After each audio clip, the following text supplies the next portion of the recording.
A sudden snowstorm swept through the city, and anyone who came into contact with the snow instantly perished. All electronic devices lost power and malfunctioned, leaving only a few who stayed indoors to survive. After the storm passed, survivors gradually uncovered a terrifying truth. This deadly snowstorm was the first wave of an alien insect army's invasion. Facing these ruthless alien predators, humanity was forced to fight for survival in the frozen apocalypse. These extraterrestrial creatures heard the voices of humans and swiftly charged toward the bus. The survivors held their breath, knowing that being discovered by the monsters would mean certain doom. The creatures circled the bus, searching, and one suddenly overturned a car, prompting a man to raise his weapon in fear. Just when a fierce battle seemed imminent, the distant sound of church bells rang out, drawing the creatures away. It turned out that an elderly couple had rung the bells to expose themselves and lure the monsters toward the church, sacrificing themselves to allow others to escape. They prepared a surprise for the creatures, dousing gasoline over every entrance. The monsters flooded into the church,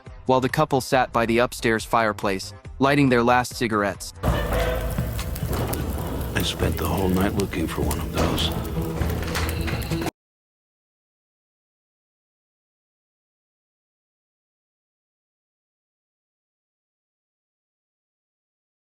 As the creatures were about to reach them, the old man tightly held his wife's hand and flicked a cigarette butt, igniting a blaze that turned the church into a fiery inferno, consuming all the creatures. The others quickly boarded the bus, successfully escaping and surviving another day. They shouted with excitement, but the man knew this was only the beginning. These clumsy monsters couldn't pilot the spacecraft that brought them to Earth. The beings that sent them posed the greatest threat to humanity.